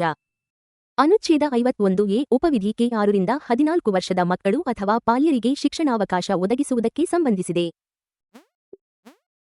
ಅಂತರರಾಷ್ಟ್ರೀಯ ಶಾಂತಿ ಮತ್ತು ಒಪ್ಪಂದ ಬಾಧ್ಯತೆಗಳ ಗೌರವವನ್ನು ಯಾವ ಅನುಚ್ಛೇದದಲ್ಲಿ ಕಾಣಬಹುದು? ಅನುಚ್ಛೇದ 48 ಎ. ಅನುಚ್ಛೇದ 49. ಅನುಚ್ಛೇದ 50. ಅನುಚ್ಛೇದ 51. ಅನುಚ್ಛೇದ 51. ಅನುಚ್ಛೇದ 51 ಅಂತರರಾಷ್ಟ್ರೀಯ ಶಾಂತಿ, ಗೌರವಯುತ ಸಂಬಂಧಗಳು ಮತ್ತು ಅಂತರರಾಷ್ಟ್ರೀಯ ಕಾನೂನಿಗೆ ಸಂಬಂಧಿಸಿದ ತತ್ವಗಳನ್ನು ಒಳಗೊಂಡಿದೆ. ಅನುಚ್ಛೇದ 21 ಅನ್ನು ಸೇರಿಸಿ ಅನುಚ್ಛೇದ 45 ಅನ್ನು ಪರಿಷ್ಕರಿಸಿದ ತಿದ್ದುಪಡಿ ಯಾವುದು? 74ನೇ ತಿದ್ದುಪಡಿ, 86ನೇ ತಿದ್ದುಪಡಿ, 93ನೇ ತಿದ್ದುಪಡಿ, 97ನೇ ತಿದ್ದುಪಡಿ, 86ನೇ ತಿದ್ದುಪಡಿ. 86ನೇ ತಿದ್ದುಪಡಿಯು ಶಿಕ್ಷಣದ ಹಕ್ಕನ್ನು ಸೃಷ್ಟಿಸಿ ಅನುಚ್ಛೇದ 45 ಅನ್ನು ಪ್ರಾರಂಭಿಕ ಬಾಲ್ಯ ಆರೈಕೆಗೆ ಬದಲಿಸಿತು. ಪ್ರಶ್ನೆ ಸಂಖ್ಯೆ 57. ಪುರುಷರು ಮತ್ತು ಮಹಿಳೆಯರಿಗೆ ಸಮರ್ಪಕ ಜೀವನೋಪಾಯದ ಸಾಧನಗಳನ್ನು ಯಾವ ಅನುಚ್ಛೇದ ಉಲ್ಲೇಖಿಸುತ್ತದೆ? ಈ ಆಯ್ಕೆಗಳಿಂದ ಸರಿಯಾದ ಉತ್ತರವನ್ನು ಆರಿಸಿ. ಅನುಚ್ಛೇದ 39 ಉಪವಿಧಿ ಎ. ಅನುಚ್ಛೇದ 39 ಉಪವಿಧಿ ಸಿ. ಅನುಚ್ಛೇದ 39 ಉಪವಿಧಿ ಇ. ಅನುಚ್ಛೇದ 40. ಸರಿಯಾದ ಉತ್ತರ ಅನುಚ್ಛೇದ 39 ಉಪವಿಧಿ ಎ. ಅನುಚ್ಛೇದ 39 ಉಪವಿಧಿ ಎ ಪುರುಷರು ಮತ್ತು ಮಹಿಳೆಯರಿಗೆ ಸಮಾನವಾಗಿ ಸಮರ್ಪಕ ಜೀವನೋಪಾಯದ ಸಾಧನಗಳನ್ನು ಒದಗಿಸುವುದಕ್ಕೆ ಸಂಬಂಧಿಸಿದೆ. ಮುಂದಿನ ಪ್ರಶ್ನೆಗೆ ಹೋಗೋಣ. ಮೂಲಭೂತ ಕರ್ತವ್ಯಗಳು ಮತ್ತು ಹಲವು ಹೊಸ ನಿರ್ದೇಶಕ ತತ್ವಗಳನ್ನು ಯಾವ ತಿದ್ದುಪಡಿ ಸೇರಿಸಿತು? ಆಯ್ಕೆಗಳು: 25ನೇ ತಿದ್ದುಪಡಿ, 42ನೇ ತಿದ್ದುಪಡಿ, 44ನೇ ತಿದ್ದುಪಡಿ, 52ನೇ ತಿದ್ದುಪಡಿ. ಸರಿಯಾದ ಉತ್ತರ 42ನೇ ತಿದ್ದುಪಡಿ. 42ನೇ ತಿದ್ದುಪಡಿಯು ಭಾಗ 4ಎ ಮತ್ತು ಅನುಚ್ಛೇದಗಳು 39ಎ, 43ಎ ಹಾಗೂ 48ಎಯಂತಹ ನಿಬಂಧನೆಗಳನ್ನು ಸೇರಿಸಿತು. ಈಗ ಮುಂದಿನ ಪ್ರಶ್ನೆ. ಅನುಚ್ಛೇದ 38(2) ಯಾವ ಅಸಮಾನತೆಗಳನ್ನು ವಿಶೇಷವಾಗಿ ಕಡಿಮೆ ಮಾಡಲು ರಾಜ್ಯಕ್ಕೆ ನಿರ್ದೇಶಿಸುತ್ತದೆ? ಉತ್ತರದ ಆಯ್ಕೆಗಳು. ಆದಾಯದ ಅಸಮಾನತೆ ಮಾತ್ರ. ಆದಾಯ, ಸ್ಥಾನಮಾನ, ಸೌಲಭ್ಯಗಳು ಮತ್ತು ಅವಕಾಶಗಳ ಅಸಮಾನತೆ. ಆಸ್ತಿ ಮಾಲೀಕತ್ವದ ಅಸಮಾನತೆ ಮಾತ್ರ. ಶೈಕ್ಷಣಿಕ ಅರ್ಹತೆಗಳ ಅಸಮಾನತೆ ಮಾತ್ರ. ಉತ್ತರ ಆದಾಯ, ಸ್ಥಾನಮಾನ, ಸೌಲಭ್ಯಗಳು ಮತ್ತು ಅವಕಾಶಗಳ ಅಸಮಾನತೆ. ಅನುಚ್ಛೇದ 38(2) ವ್ಯಕ್ತಿಗಳು ಮತ್ತು ಗುಂಪುಗಳಲ್ಲಿನ ಆದಾಯ, ಸ್ಥಾನಮಾನ, ಸೌಲಭ್ಯಗಳು ಮತ್ತು ಅವಕಾಶಗಳ ಅಸಮಾನತೆಯನ್ನು ಕುರಿತು ಹೇಳುತ್ತದೆ. 42ನೇ ತಿದ್ದುಪಡಿಯು ಅನುಚ್ಛೇದ 368ಕ್ಕೆ ಸೇರಿಸಿದ ಉಪವಿಧಿಗಳು 4 ಮತ್ತು 5ಕ್ಕೆ ಏನಾಯಿತು? ಅವು ಸಂಪೂರ್ಣವಾಗಿ ಮಾನ್ಯವಾಗಿಯೇ ಉಳಿದಿವೆ. ಮಿನರ್ವಾ ಮಿಲ್ಸ್ ಪ್ರಕರಣದಲ್ಲಿ ಅವುಗಳನ್ನು ಅಮಾನ್ಯಗೊಳಿಸಲಾಯಿತು. ಪ್ರತಿಯೊಂದು ರಾಜ್ಯವೂ ಅವುಗಳನ್ನು ರದ್ದುಗೊಳಿಸಿತು. ಅವು ಮೂಲಭೂತ ಕರ್ತವ್ಯಗಳಾದವು. ಮಿನರ್ವಾ ಮಿಲ್ಸ್ ಪ್ರಕರಣದಲ್ಲಿ ಅವುಗಳನ್ನು ಅಮಾನ್ಯಗೊಳಿಸಲಾಯಿತು. ನ್ಯಾಯಾಂಗ ಪರಿಶೀಲನೆಯನ್ನು ಹೊರತುಪಡಿಸಿ ತಿದ್ದುಪಡಿ ಅಧಿಕಾರವನ್ನು ಅಮಿತವೆಂದು ಘೋಷಿಸುವ ಪ್ರಯತ್ನವನ್ನು ಮಿನರ್ವಾ ಮಿಲ್ಸ್ ತೀರ್ಪು ಅಮಾನ್ಯಗೊಳಿಸಿತು. ಮುಂದಿನ ಪ್ರಶ್ನೆಗೆ ಹೋಗೋಣ. ನ್ಯಾಯ ಆಧಾರಿತ ಸಾಮಾಜಿಕ ವ್ಯವಸ್ಥೆಯನ್ನು ಉತ್ತೇಜಿಸಲು ಯಾವ ಅನುಚ್ಛೇದ ರಾಜ್ಯಕ್ಕೆ ನಿರ್ದೇಶಿಸುತ್ತದೆ? ಆಯ್ಕೆಗಳು. ಅನುಚ್ಛೇದ 38, ಅನುಚ್ಛೇದ 40, ಅನುಚ್ಛೇದ 42, ಅನುಚ್ಛೇದ 44. ಸರಿಯಾದ ಉತ್ತರ ಅನುಚ್ಛೇದ 38. ಅನುಚ್ಛೇದ 38 ಸಾಮಾಜಿಕ, ಆರ್ಥಿಕ ಮತ್ತು ರಾಜಕೀಯ ನ್ಯಾಯದಿಂದ ಪ್ರೇರಿತವಾದ ಸಾಮಾಜಿಕ ವ್ಯವಸ್ಥೆಯನ್ನು ಉದ್ದೇಶಿಸುತ್ತದೆ. ಪ್ರಶ್ನೆ ಸಂಖ್ಯೆ 62. 1967ರಲ್ಲಿ ಸಂಸತ್ತು ಮೂಲಭೂತ ಹಕ್ಕುಗಳನ್ನು ತಿದ್ದುಪಡಿ ಮಾಡಲಾಗುವುದಿಲ್ಲ ಎಂದು ಹೇಳಿದ ಪ್ರಕರಣ ಯಾವುದು? ಆಯ್ಕೆಗಳು ಇಲ್ಲಿವೆ. ಸಜ್ಜನ್ ಸಿಂಗ್ ವಿರುದ್ಧ ರಾಜಸ್ಥಾನ ರಾಜ್ಯ, ಗೋಲಕನಾಥ್ ವಿರುದ್ಧ ಪಂಜಾಬ್ ರಾಜ್ಯ, ಇಂದಿರಾ ಗಾಂಧಿ ವಿರುದ್ಧ ರಾಜ್ ನಾರಾಯಣ್, ಮಿನರ್ವಾ ಮಿಲ್ಸ್ ವಿರುದ್ಧ ಭಾರತ ಒಕ್ಕೂಟ. ಸರಿಯಾದ ಉತ್ತರ ಗೋಲಕನಾಥ್ ವಿರುದ್ಧ ಪಂಜಾಬ್ ರಾಜ್ಯ. ಗೋಲಕನಾಥ್ ತೀರ್ಪು ಸಂಸತ್ತಿನ ತಿದ್ದುಪಡಿ ಅಧಿಕಾರವನ್ನು ನಿರ್ಬಂಧಿಸಿತು. ನಂತರ ತಿದ್ದುಪಡಿ ಮತ್ತು ಕೇಶವಾನಂದ ಭಾರತಿ ತೀರ್ಪು ಈ ನಿಲುವನ್ನು ಬದಲಿಸಿತು. ಈಗ ಮುಂದಿನ ಪ್ರಶ್ನೆ. ಕಾರ್ಮಿಕರ ಆರೋಗ್ಯ ಮತ್ತು ಮಕ್ಕಳ ಕೋಮಲ ವಯಸ್ಸಿನ ದುರುಪಯೋಗವನ್ನು ಯಾವ ಉಪವಿಧಿ ತಡೆಯುತ್ತದೆ? ಆಯ್ಕೆಗಳು. ಅನುಚ್ಛೇದ 39 ಉಪವಿಧಿ ಡಿ, ಅನುಚ್ಛೇದ 39 ಉಪವಿಧಿ ಇ, ಅನುಚ್ಛೇದ 39 ಉಪವಿಧಿ ಎಫ್, ಅನುಚ್ಛೇದ 41. ಉತ್ತರ ಅನುಚ್ಛೇದ 39 ಉಪವಿಧಿ ಇ. ಅನುಚ್ಛೇದ 39 ಉಪವಿಧಿ ಇ ಕಾರ್ಮಿಕರ ಆರೋಗ್ಯ ಮತ್ತು ಶಕ್ತಿ ಹಾಗೂ ಮಕ್ಕಳ ಕೋಮಲ ವಯಸ್ಸಿನ ರಕ್ಷಣೆಗೆ ಸಂಬಂಧಿಸಿದೆ. ಮುಂದಿನ ಪ್ರಶ್ನೆಗೆ ಹೋಗೋಣ. ಮಾನ್ಯವಾಗಿ ಅಂಗೀಕರಿಸಿದ ಸಂವಿಧಾನ ತಿದ್ದುಪಡಿ ಮಸೂದೆಯನ್ನು ಸಲ್ಲಿಸಿದ ನಂತರ ರಾಷ್ಟ್ರಪತಿ ಏನು ಮಾಡಬೇಕು? ಉತ್ತರದ ಆಯ್ಕೆಗಳು. ಮರುಪರಿಶೀಲನೆಗಾಗಿ ಹಿಂದಿರುಗಿಸಬಹುದು, ಒಪ್ಪಿಗೆ ನೀಡಬೇಕು, ಅನಿರ್ದಿಷ್ಟಾವಧಿಗೆ ಒಪ್ಪಿಗೆಯನ್ನು ತಡೆಹಿಡಿಯಬಹುದು, ಜನಮತ ಸಂಗ್ರಹಕ್ಕೆ ಕರೆ ನೀಡಬೇಕು. ಸರಿಯಾದ ಉತ್ತರ ಒಪ್ಪಿಗೆ ನೀಡಬೇಕು. 24ನೇ ತಿದ್ದುಪಡಿಯು ಸಂವಿಧಾನ ತಿದ್ದುಪಡಿ ಮಸೂದೆಗೆ ರಾಷ್ಟ್ರಪತಿಯ ಒಪ್ಪಿಗೆಯನ್ನು ಕಡ್ಡಾಯಗೊಳಿಸಿತು. ಈಗ ಮುಂದಿನ ಪ್ರಶ್ನೆ. ಕೃಷಿ ಮತ್ತು ಪಶುಸಂಗೋಪನೆಯ ಆಧುನಿಕ ಹಾಗೂ ವೈಜ್ಞಾನಿಕ ಸಂಘಟನೆಯನ್ನು ಯಾವ ಅನುಚ್ಛೇದ ನಿರ್ದೇಶಿಸುತ್ತದೆ? ಈ ಆಯ್ಕೆಗಳಿಂದ ಸರಿಯಾದ ಉತ್ತರವನ್ನು ಆರಿಸಿ. ಅನುಚ್ಛೇದ 47, ಅನುಚ್ಛೇದ 48, ಅನುಚ್ಛೇದ 48A, ಅನುಚ್ಛೇದ 49. ಮತ್ತು ಸರಿಯಾದ ಉತ್ತರ ಅನುಚ್ಛೇದ 48. ಅನುಚ್ಛೇದ 48 ಕೃಷಿ, ಪಶುಸಂಗೋಪನೆ ಮತ್ತು ನಿರ್ದಿಷ್ಟ ಪಶುಜಾತಿಗಳ ಸಂರಕ್ಷಣೆಗೆ ಸಂಬಂಧಿಸಿದೆ. ಮುಂದಿನ ಪ್ರಶ್ನೆ. ವೈಜ್ಞಾನಿಕ ಮನೋಭಾವ, ಮಾನವತಾವಾದ ಮತ್ತು ವಿಚಾರಣಾ ಮನೋಭಾವವನ್ನು ಬೆಳೆಸುವ ಕರ್ತವ್ಯ ಯಾವ ಉಪವಿಧಿಯಲ್ಲಿದೆ? ಆಯ್ಕೆಗಳು. ಅನುಚ್ಛೇದ 51A ಉಪವಿಧಿ ಜಿ, ಅನುಚ್ಛೇದ 51A ಉಪವಿಧಿ ಎಚ್, ಅನುಚ್ಛೇದ 51A ಉಪವಿಧಿ ಐ, ಅನುಚ್ಛೇದ 51A ಉಪವಿಧಿ ಜೆ. ಮತ್ತು ಸರಿಯಾದ ಉತ್ತರ ಅನುಚ್ಛೇದ 51A ಉಪವಿಧಿ ಎಚ್. ಅನುಚ್ಛೇದ 51A ಉಪವಿಧಿ ಎಚ್ ವೈಜ್ಞಾನಿಕ ಮನೋಭಾವ, ಮಾನವತಾವಾದ ಮತ್ತು ಸುಧಾರಣಾ ಮನೋಭಾವಕ್ಕೆ ಸಂಬಂಧಿಸಿದೆ. ಮಕ್ಕಳು ಸ್ವಾತಂತ್ರ್ಯ ಮತ್ತು ಘನತೆಯ ವಾತಾವರಣದಲ್ಲಿ ಬೆಳೆಯುವ ಅವಕಾಶವನ್ನು ಯಾವ ಅನುಚ್ಛೇದ ಒತ್ತಿ ಹೇಳುತ್ತದೆ? ಅನುಚ್ಛೇದ 39 ಉಪವಿಧಿ ಎಫ್. ಅನುಚ್ಛೇದ 40. ಅನುಚ್ಛೇದ 42. ಅನುಚ್ಛೇದ 45. ಅನುಚ್ಛೇದ 39 ಉಪವಿಧಿ ಎಫ್. ಅನುಚ್ಛೇದ 39 ಉಪವಿಧಿ ಎಫ್ ಬಾಲ್ಯ ಮತ್ತು ಯುವಜನತೆಯನ್ನು ರಕ್ಷಿಸಿ ಸ್ವಾತಂತ್ರ್ಯ ಹಾಗೂ ಘನತೆಯಲ್ಲಿ ಆರೋಗ್ಯಕರ ಬೆಳವಣಿಗೆಯನ್ನು ಉತ್ತೇಜಿಸುತ್ತದೆ. ಸಂಸತ್ತಿನ ಸಂವಿಧಾನ ತಿದ್ದುಪಡಿ ಅಧಿಕಾರವನ್ನು ದೃಢಪಡಿಸಿ ರಾಷ್ಟ್ರಪತಿಯ ಒಪ್ಪಿಗೆಯನ್ನು ಕಡ್ಡಾಯಗೊಳಿಸಿದ ತಿದ್ದುಪಡಿ ಯಾವುದು? ಮೊದಲ ತಿದ್ದುಪಡಿ, 24ನೇ ತಿದ್ದುಪಡಿ, 42ನೇ ತಿದ್ದುಪಡಿ, 44ನೇ ತಿದ್ದುಪಡಿ. 24ನೇ ತಿದ್ದುಪಡಿ. 24ನೇ ತಿದ್ದುಪಡಿಯು ಅನುಚ್ಛೇದ 368 ಅನ್ನು ಪರಿಷ್ಕರಿಸಿ ಅನುಚ್ಛೇದ 13(4) ಅನ್ನು ಸೇರಿಸಿತು. ಈಗ ಮುಂದಿನ ಪ್ರಶ್ನೆ. ಸಹಕಾರ ಸಂಘಗಳ ಸ್ವಯಂ ಪ್ರೇರಿತ ರಚನೆ ಮತ್ತು ಪ್ರಜಾಸತ್ತಾತ್ಮಕ ನಿಯಂತ್ರಣವನ್ನು ಯಾವ ಅನುಚ್ಛೇದ ಉತ್ತೇಜಿಸುತ್ತದೆ? ಆಯ್ಕೆಗಳು: ಅನುಚ್ಛೇದ 43(a), ಅನುಚ್ಛೇದ 43(b), ಅನುಚ್ಛೇದ 44, ಅನುಚ್ಛೇದ 46. ಉತ್ತರ ಅನುಚ್ಛೇದ 43(b). ಅನುಚ್ಛೇದ 43(b) ಸ್ವಾಯತ್ತ, ಪ್ರಜಾಸತ್ತಾತ್ಮಕ ಮತ್ತು ವೃತ್ತಿಪರವಾಗಿ ನಿರ್ವಹಿಸಲ್ಪಡುವ ಸಹಕಾರ ಸಂಘಗಳನ್ನು ಉತ್ತೇಜಿಸುತ್ತದೆ. ಈಗ ಮುಂದಿನ ಪ್ರಶ್ನೆ. ಲೋಕಸಭೆ ಮತ್ತು ವಿಧಾನಸಭೆ ಚುನಾವಣೆಗಳ ಮತದಾನದ ವಯಸ್ಸನ್ನು 21 ರಿಂದ 18ಕ್ಕೆ ಇಳಿಸಿದ ತಿದ್ದುಪಡಿ ಯಾವುದು? ಆಯ್ಕೆಗಳು: 52ನೇ ತಿದ್ದುಪಡಿ, 61ನೇ ತಿದ್ದುಪಡಿ, 69ನೇ ತಿದ್ದುಪಡಿ, 73ನೇ ತಿದ್ದುಪಡಿ. ಸರಿಯಾದ ಉತ್ತರ 61ನೇ ತಿದ್ದುಪಡಿ. 61ನೇ ತಿದ್ದುಪಡಿಯು ಮತದಾನದ ವಯಸ್ಸನ್ನು 18 ವರ್ಷಕ್ಕೆ ಇಳಿಸಿತು. ಮುಂದಿನ ಪ್ರಶ್ನೆ. ರಾಷ್ಟ್ರೀಯ ಮಹತ್ವದ್ದೆಂದು ಘೋಷಿಸಲಾದ ಸ್ಮಾರಕಗಳು ಮತ್ತು ವಸ್ತುಗಳ ರಕ್ಷಣೆಯನ್ನು ಯಾವ ಅನುಚ್ಛೇದ ಕಡ್ಡಾಯಗೊಳಿಸುತ್ತದೆ?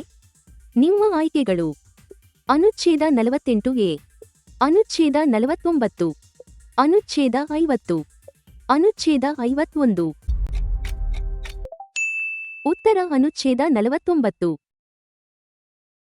ರಾಷ್ಟ್ರೀಯ ಮಹತ್ವದ ಸ್ಮಾರಕಗಳು, ಸ್ಥಳಗಳು ಮತ್ತು ವಸ್ತುಗಳನ್ನು ರಕ್ಷಿಸಲು ಅನುಚ್ಛೇದ 49 ರಾಜ್ಯವನ್ನು ಬದ್ಧಗೊಳಿಸುತ್ತದೆ. ಅನುಚ್ಛೇದ 368ರ ನಿಬಂಧನೆಯಲ್ಲಿ ಪಟ್ಟಿ ಮಾಡಲಾದ ಒಕ್ಕೂಟೀಯ ನಿಬಂಧನೆಗಳಿಗೆ ಎಷ್ಟು ರಾಜ್ಯಗಳ ಅನುಮೋದನೆ ಅಗತ್ಯ? ಎಲ್ಲಾ ರಾಜ್ಯಗಳು, ಕನಿಷ್ಠ ಅರ್ಧ ರಾಜ್ಯಗಳು, 3ರಲ್ಲಿ 2 ಭಾಗ ರಾಜ್ಯಗಳು, ವಿಧಾನ ಪರಿಷತ್ತು ಹೊಂದಿರುವ ರಾಜ್ಯಗಳು ಮಾತ್ರ. ಕನಿಷ್ಠ ಅರ್ಧ ರಾಜ್ಯಗಳು. ಕನಿಷ್ಠ ಅರ್ಧ ರಾಜ್ಯಗಳ ವಿಧಾನಮಂಡಳಿಗಳ ಅನುಮೋದನೆ ಅಗತ್ಯ. ಪ್ರಶ್ನೆ ಸಂಖ್ಯೆ 73. ನ್ಯಾಯಸಮ್ಮತ ಮತ್ತು ಮಾನವೀಯ ಕೆಲಸದ ಪರಿಸ್ಥಿತಿಗಳು ಹಾಗೂ ಮಾತೃತ್ವ ಪರಿಹಾರವನ್ನು ಯಾವ ಅನುಚ್ಛೇದ ಒಳಗೊಂಡಿದೆ? ಆಯ್ಕೆಗಳು ಇಲ್ಲಿವೆ.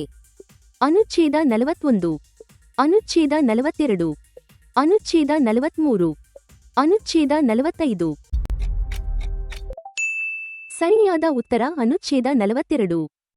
ಅನುಚ್ಛೇದ 42 ಮಾನವೀಯ ಕೆಲಸದ ಪರಿಸ್ಥಿತಿಗಳು ಮತ್ತು ಮಾತೃತ್ವ ಪರಿಹಾರಕ್ಕೆ ಸಂಬಂಧಿಸಿದೆ. ಈಗ ಮುಂದಿನ ಪ್ರಶ್ನೆ. ಸಂವಿಧಾನ ತಿದ್ದುಪಡಿ ಮಸೂದೆಯ ಕುರಿತು 2 ಸದನಗಳು ಭಿನ್ನಾಭಿಪ್ರಾಯ ಹೊಂದಿದರೆ ಜಂಟಿ ಅಧಿವೇಶನ ಲಭ್ಯವಿದೆಯೇ? ನಿಮ್ಮ ಆಯ್ಕೆಗಳು: ಹೌದು, ಸ್ವಯಂಚಾಲಿತವಾಗಿ. ಹೌದು, ರಾಷ್ಟ್ರಪತಿ ನಿರ್ದೇಶಿಸಿದರೆ.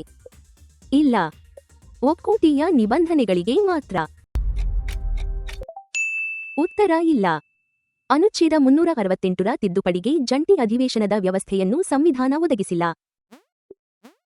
ಮುಂದಿನ ಪ್ರಶ್ನೆಗೆ ಹೋಗೋಣ.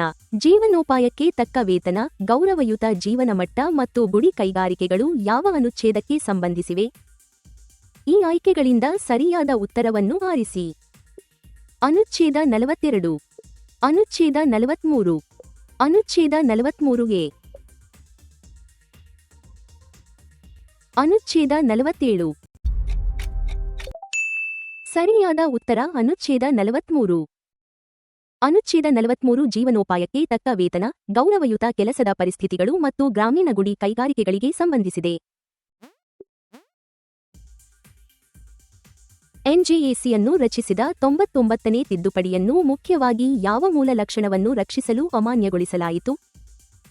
ನ್ಯಾಯಾಂಗದ ಸ್ವಾತಂತ್ರ್ಯ, ಸಾಮೂಹಿಕ ಜವಾಬ್ದಾರಿ, ಸಾರ್ವತ್ರಿಕ ವಯಸ್ಕ ಮತಾಧಿಕಾರ. ಹಣಕಾಸು ತುರ್ತು ಪರಿಸ್ಥಿತಿ ಅಧಿಕಾರಗಳು. ನ್ಯಾಯಾಂಗದ ಸ್ವಾತಂತ್ರ್ಯ. ನ್ಯಾಯಾಂಗದ ಸ್ವಾತಂತ್ರ್ಯ ಮೂಲ ರಚನೆಯ ಭಾಗವೆಂದು ಪರಿಗಣಿಸಿ ಸುಪ್ರೀಂ ಕೋರ್ಟ್ ಎನ್ಜೆಎಸಿ ತಿದ್ದುಪಡಿಯನ್ನು ಅಮಾನ್ಯಗೊಳಿಸಿತು. ಅನುಚ್ಛೇದ 41ರ ಕೆಲಸ, ಶಿಕ್ಷಣ ಮತ್ತು ಸಾರ್ವಜನಿಕ ನೆರವಿನ ನಿರ್ದೇಶನವು ರಾಜ್ಯದ ಯಾವುದರಿಂದ ಮಿತಿಗೊಳಿಸಲಾಗಿದೆ?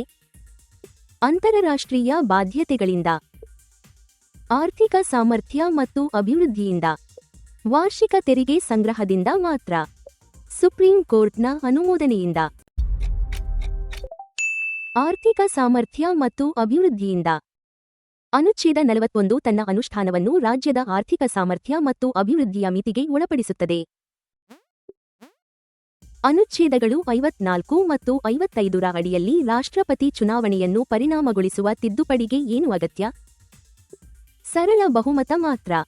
ಸಂಸತ್ತಿನ ವಿಶೇಷ ಬಹುಮತದ ಜೊತೆಗೆ ರಾಜ್ಯಗಳ ಅನುಮೋದನೆ. ಚುನಾವಣಾ ಆಯೋಗದ ಅನುಮೋದನೆ. ಜಂಟಿ ಅಧಿವೇಶನ. ಸಂಸತ್ತಿನ ವಿಶೇಷ ಬಹುಮತದ ಜೊತೆಗೆ ರಾಜ್ಯಗಳ ಅನುಮೋದನೆ. ಅನುಚ್ಛೇದಗಳು 54 ಮತ್ತು 55 ಅನ್ನು ರಾಜ್ಯಗಳ ಅನುಮೋದನೆ ಅಗತ್ಯವಿರುವ ನಿಬಂಧನೆಯಲ್ಲಿ ಸ್ಪಷ್ಟವಾಗಿ ಸೇರಿಸಲಾಗಿದೆ. ಮೂಲಭೂತ ಕರ್ತವ್ಯಗಳ ಅನುಷ್ಠಾನಕ್ಕೆ ಈಗಿರುವ ಕಾನೂನುಗಳು ಹೇಗೆ ನೆರವಾಗಬಹುದು ಎಂಬುದನ್ನು ಯಾವ ಸಮಿತಿ ಪರಿಶೀಲಿಸಿತು? ನ್ಯಾಯಮೂರ್ತಿ ಜೆ. ಎಸ್. ವರ್ಮಾ ಸಮಿತಿ. ಮಂಡಲ್ ಆಯೋಗ. ರಾಜಮನ್ನಾರ್ ಸಮಿತಿ. ದಿನೇಶ್ ಗೋಸ್ವಾಮಿ ಸಮಿತಿ. ನ್ಯಾಯಮೂರ್ತಿ ಜೆ. ಎಸ್. ವರ್ಮಾ ಸಮಿತಿ. ಮೂಲಭೂತ ಕರ್ತವ್ಯಗಳಿಗೆ ಸಂಬಂಧಿಸಿದ ಕಾನೂನು ನಿಬಂಧನೆಗಳನ್ನು ನ್ಯಾಯಮೂರ್ತಿ ಜೆ.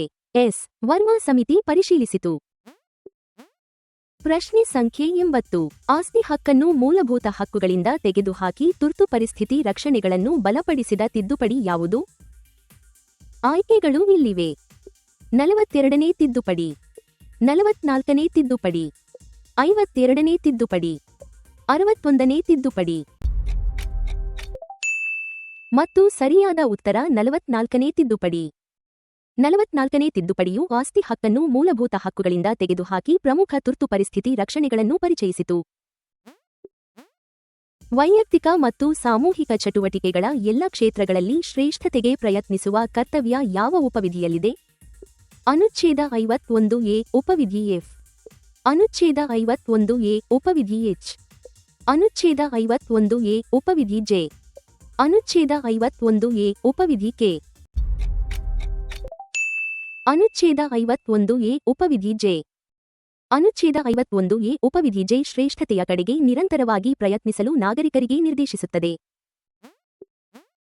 ಈಗ ಮುಂದಿನ ಪ್ರಶ್ನೆ. ಗೋಲಕನಾಥ್ ತೀರ್ಪಿಗೆ ಮೊದಲು ಮೂಲಭೂತ ಹಕ್ಕುಗಳನ್ನು ತಿದ್ದುಪಡಿ ಮಾಡುವ ಸಂಸತ್ತಿನ ಅಧಿಕಾರವನ್ನು ಮತ್ತೆ ಸಮರ್ಥಿಸಿದ ಪ್ರಕರಣ ಯಾವುದು? ನಿಮ್ಮ ಆಯ್ಕೆಗಳು. ಸಜ್ಜನ್ ಸಿಂಗ್ ವಿರುದ್ಧ ರಾಜಸ್ಥಾನ ರಾಜ್ಯ. ಐ.ಆರ್. ಕೊಯಿಲ್ಹೋ ವಿರುದ್ಧ ತಮಿಳುನಾಡು ರಾಜ್ಯ. ಕೆ.ಎಸ್. ಪುಟ್ಟಸ್ವಾಮಿ ವಿರುದ್ಧ ಭಾರತ ಒಕ್ಕೂಟ. ಎಸ್.ಆರ್. ಬೊಮ್ಮಾಯಿ ವಿರುದ್ಧ ಭಾರತ ಒಕ್ಕೂಟ. ಸರಿಯಾದ ಉತ್ತರ ಸಜ್ಜನ್ ಸಿಂಗ್ ವಿರುದ್ಧ ರಾಜಸ್ಥಾನ ರಾಜ್ಯ. ಸಜ್ಜನ್ ಸಿಂಗ್ ತೀರ್ಪು 17ನೇ ತಿದ್ದುಪಡಿಯನ್ನು ಮಾನ್ಯಗೊಳಿಸಿತು. ಕೆಲವು ಅಭಿಪ್ರಾಯಗಳು ನಂತರದ ಮೂಲ ರಚನೆ ಚಿಂತನೆಗೆ ಮುನ್ನೋಟ ನೀಡಿದವು. ಸಾಮಸ್ಯವನ್ನು ಉತ್ತೇಜಿಸುವುದು ಮತ್ತು ಮಹಿಳೆಯರ ಘನತೆಗೆ ವಿರುದ್ಧವಾದ ಪದ್ಧತಿಗಳನ್ನು ತ್ಯಜಿಸುವುದು ಯಾವ ಉಪವಿಧಿಯಲ್ಲಿ ಸೇರಿವೆ? ಅನುಚ್ಛೇದ 51ಎ ಉಪವಿಧಿ ಡಿ. ಅನುಚ್ಛೇದ 51ಎ ಉಪವಿಧಿ ಇ. ಅನುಚ್ಛೇದ 51ಎ ಉಪವಿಧಿ ಎಫ್. ಅನುಚ್ಛೇದ 51ಎ ಉಪವಿಧಿ ಎಚ್. ಅನುಚ್ಛೇದ 51ಎ ಉಪವಿಧಿ ಇ. ಅನುಚ್ಛೇದ 51ಎ ಉಪವಿಧಿ ಇ ಸಾಮಸ್ಯ, ಸಾಮಾನ್ಯ ಸಹೋದರತ್ವ ಮತ್ತು ಮಹಿಳೆಯರ ಘನತೆಯನ್ನು ಒಟ್ಟಿಗೆ ಹೇಳುತ್ತದೆ. ಮುಂದಿನ ಪ್ರಶ್ನೆ. ಅನುಚ್ಛೇದ 368ರ ಅಡಿಯಲ್ಲಿ ಮೂಲಭೂತ ಹಕ್ಕುಗಳನ್ನು ತಿದ್ದುಪಡಿ ಮಾಡುವ ಸಂಸತ್ತಿನ ಅಧಿಕಾರವನ್ನು ಆರಂಭದಲ್ಲಿ ಯಾವ ಪ್ರಕರಣ ಸಮರ್ಥಿಸಿತು? ನಿಮ್ಮ ಆಯ್ಕೆಗಳು. ಶಂಕರಿ ಪ್ರಸಾದ್ ವಿರುದ್ಧ ಭಾರತ ಒಕ್ಕೂಟ. ಗೋಲಕನಾಥ್ ವಿರುದ್ಧ ಪಂಜಾಬ್ ರಾಜ್ಯ. ಮನೇಕಾ ಗಾಂಧಿ ವಿರುದ್ಧ ಭಾರತ ಒಕ್ಕೂಟ. ವಾಮನ್ ರಾವ್ ವಿರುದ್ಧ ಭಾರತ ಒಕ್ಕೂಟ. ಸರಿಯಾದ ಉತ್ತರ ಶಂಕರಿ ಪ್ರಸಾದ್ ವಿರುದ್ಧ ಭಾರತ ಒಕ್ಕೂಟ. ಶಂಕರಿ ಪ್ರಸಾದ್ ತೀರ್ಪು ಮೊದಲ ತಿದ್ದುಪಡಿಯನ್ನು ಮಾನ್ಯಗೊಳಿಸಿ ಸಂವಿಧಾನ ತಿದ್ದುಪಡಿಗಳನ್ನು ಅನುಚ್ಛೇದ 13ರ ಸಾಮಾನ್ಯ ಕಾನೂನಿನಿಂದ ವಿಭಿನ್ನವೆಂದು ಪರಿಗಣಿಸಿತು.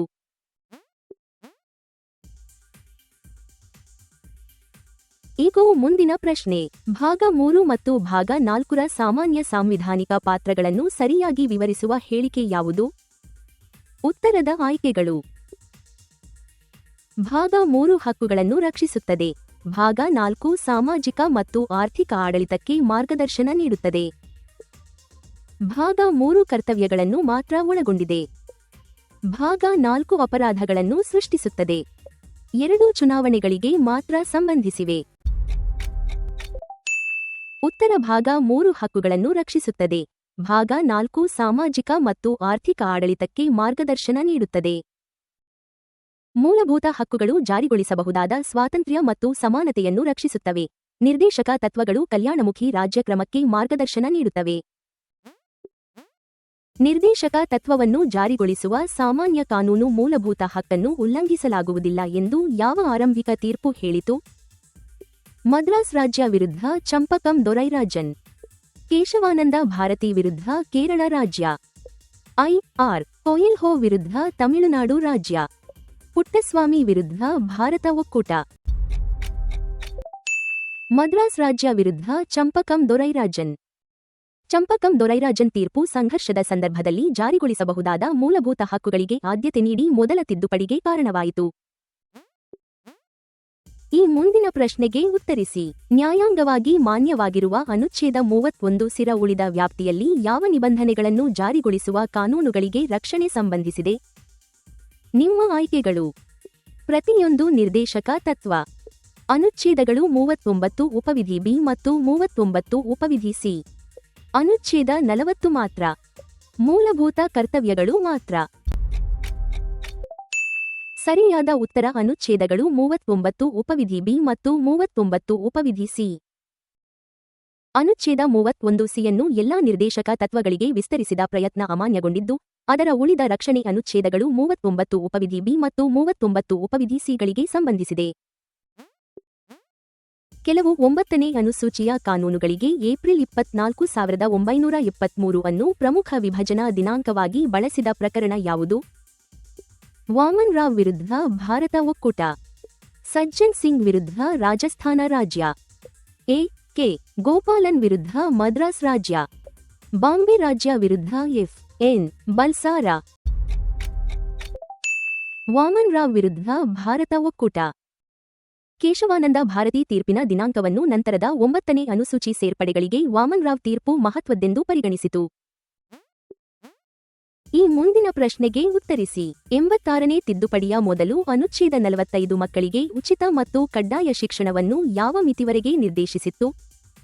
ಉತ್ತರದ ಆಯ್ಕೆಗಳು. 5 ವರ್ಷಗಳೊಳಗೆ 6 ವರ್ಷದವರೆಗೆ. ಸಂವಿಧಾನ ಜಾರಿಯಿಂದ 10 ವರ್ಷಗಳೊಳಗೆ 14 ವರ್ಷದವರೆಗೆ. ಸಮಯದ ಮಿತಿಯಿಲ್ಲದೆ 16 ವರ್ಷದವರೆಗೆ. 20 ವರ್ಷಗಳೊಳಗೆ 18 ವರ್ಷದವರೆಗೆ. ಮತ್ತು ಸರಿಯಾದ ಉತ್ತರ ಸಂವಿಧಾನ ಜಾರಿಯಿಂದ 10 ವರ್ಷಗಳೊಳಗೆ 14 ವರ್ಷದವರೆಗೆ. ಮೂಲ ಅನುಚ್ಛೇದ 45 ಸಂವಿಧಾನ ಜಾರಿಯಿಂದ 10 ವರ್ಷಗಳೊಳಗೆ 14 ವರ್ಷದವರೆಗೆ ಉಚಿತ ಮತ್ತು ಕಡ್ಡಾಯ ಶಿಕ್ಷಣವನ್ನು ಉದ್ದೇಶಿಸಿತ್ತು. ಮೂಲಭೂತ ಹಕ್ಕುಗಳು ಮತ್ತು ನಿರ್ದೇಶಕ ತತ್ವಗಳ ನಡುವಿನ ಸಾಮಸ್ಯ ಹಾಗೂ ಸಮತೋಲನವನ್ನು ಮೂಲ ರಚನೆಯ ಭಾಗವೆಂದು ಒತ್ತಿ ಹೇಳಿದ ಪ್ರಕರಣ ಯಾವುದು? ಮಿನರ್ವಾ ಮಿಲ್ಸ್ ವಿರುದ್ಧ ಭಾರತ ಒಕ್ಕೂಟ. ಎ.ಕೆ. ಗೋಪಾಲನ್ ವಿರುದ್ಧ ಮದ್ರಾಸ್ ರಾಜ್ಯ. ಕಿಹೋಟೋ ಹೊಲ್ಲೋಹಾನ್ ವಿರುದ್ಧ ಜಚಿಲ್ಲು. ಎಸ್.ಆರ್. ಬೊಮ್ಮಾಯಿ ವಿರುದ್ಧ ಭಾರತ ಒಕ್ಕೂಟ. ಮಿನರ್ವಾ ಮಿಲ್ಸ್ ವಿರುದ್ಧ ಭಾರತ ಒಕ್ಕೂಟ. ಭಾಗ 3 ಮತ್ತು ಭಾಗ 4ರ ನಡುವಿನ ಸಮತೋಲನವು ಸಾಂವಿಧಾನಿಕವಾಗಿ ಮೂಲಭೂತವಾಗಿದೆ ಎಂದು ಮಿನರ್ವಾ ಮಿಲ್ಸ್ ತೀರ್ಪು ಹೇಳಿತು. ಪೋಷಣೆಯ ಮಟ್ಟ ಹೆಚ್ಚಿಸುವುದು, ಸಾರ್ವಜನಿಕ ಆರೋಗ್ಯ ಸುಧಾರಿಸುವುದು ಮತ್ತು ಹಾನಿಕಾರಕ ಮದ್ಯಪಾನವನ್ನು ತಡೆಯುವುದು ಯಾವ ಅನುಚ್ಛೇದಕ್ಕೆ ಸಂಬಂಧಿಸಿದೆ? ಅನುಚ್ಛೇದ 46. ಅನುಚ್ಛೇದ 47. ಅನುಚ್ಛೇದ 48. ಅನುಚ್ಛೇದ 48 ಎ. ಅನುಚ್ಛೇದ 47. ಅನುಚ್ಛೇದ 47 ಪೋಷಣೆ, ಜೀವನಮಟ್ಟ ಮತ್ತು ಸಾರ್ವಜನಿಕ ಆರೋಗ್ಯವನ್ನು ರಾಜ್ಯದ ಪ್ರಮುಖ ಕರ್ತವ್ಯಗಳೆಂದು ಪರಿಗಣಿಸುತ್ತದೆ. ಚುನಾವಣಾ ವಿವಾದಗಳಿಗೆ ಸಂಬಂಧಿಸಿದ 39ನೇ ತಿದ್ದುಪಡಿಯ ಒಂದು ಭಾಗವನ್ನು ಮೂಲ ರಚನೆ ಸಿದ್ಧಾಂತದ ಆಧಾರದ ಮೇಲೆ ಯಾವ ಪ್ರಕರಣ ಅಮಾನ್ಯಗೊಳಿಸಿತು? ಇಂದಿರಾ ನೆಹರು ಗಾಂಧಿ ವಿರುದ್ಧ ರಾಜನಾರಾಯಣ್ ಚಂಪಕಂ ದೊರೈರಾಜನ್ ಪ್ರಕರಣ, ಎ ಕೆ ಗೋಪಾಲನ್ ಪ್ರಕರಣ, ಕಿಹುಟೋ ಹೊಲ್ಲೋಹಾನ್ ಪ್ರಕರಣ. ಇಂದಿರಾ ನೆಹರು ಗಾಂಧಿ ವಿರುದ್ಧ ರಾಜನಾರಾಯಣ್. ಇಂದಿರಾ ನೆಹರು ಗಾಂಧಿ ವಿರುದ್ಧ ರಾಜನಾರಾಯಣ್ ತೀರ್ಪು ಮುಕ್ತ ಮತ್ತು ನ್ಯಾಯಸಮ್ಮತ ಚುನಾವಣೆಗಳು ಹಾಗೂ ನ್ಯಾಯಾಂಗ ಪರಿಶೀಲನೆಯಂತಹ ತತ್ವಗಳನ್ನು ರಕ್ಷಿಸಿತು. ಈಗ ಮುಂದಿನ ಪ್ರಶ್ನೆ.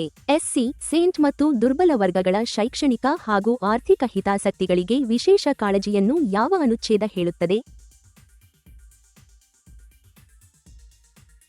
ಈ ಆಯ್ಕೆಗಳಿಂದ ಸರಿಯಾದ ಉತ್ತರವನ್ನು ಆರಿಸಿ.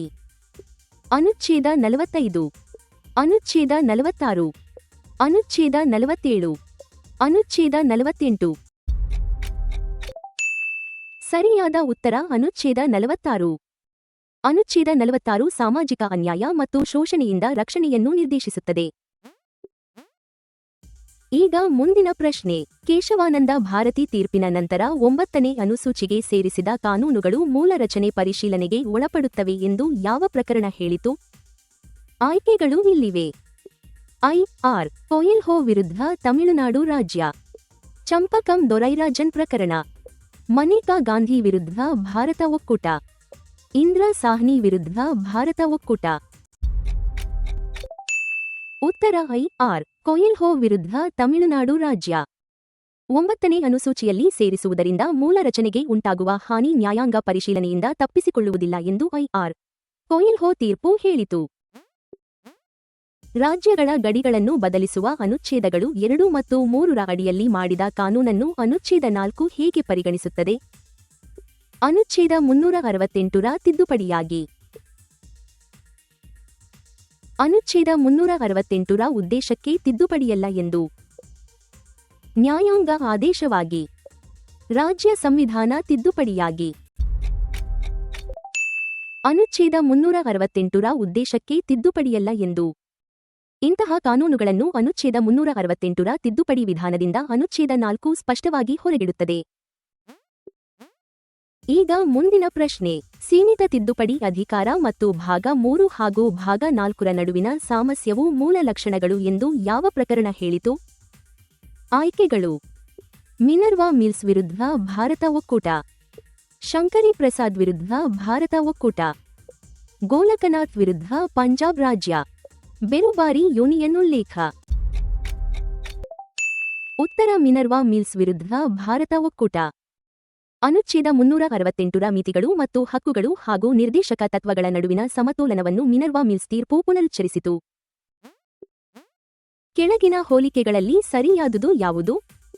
ಮೂಲಭೂತ ಹಕ್ಕುಗಳು ಭಾಗ 4ರಲ್ಲಿ ಮತ್ತು ನಿರ್ದೇಶಕ ತತ್ವಗಳು ಭಾಗ 3ರಲ್ಲಿ ಇವೆ. ಮೂಲಭೂತ ಹಕ್ಕುಗಳನ್ನು ನ್ಯಾಯಾಲಯದಲ್ಲಿ ಜಾರಿಗೊಳಿಸಬಹುದು. ನಿರ್ದೇಶಕ ತತ್ವಗಳನ್ನು ನೇರವಾಗಿ ಜಾರಿಗೊಳಿಸಲಾಗುವುದಿಲ್ಲ. ಎರಡನ್ನೂ ಸಮಾನವಾಗಿ ಜಾರಿಗೊಳಿಸಲಾಗುವುದಿಲ್ಲ. ನಿರ್ದೇಶಕ ತತ್ವಗಳು ಸ್ವಯಂಚಾಲಿತವಾಗಿ ಎಲ್ಲ ಮೂಲಭೂತ ಹಕ್ಕುಗಳಿಗಿಂತ ಮೇಲಾದವು.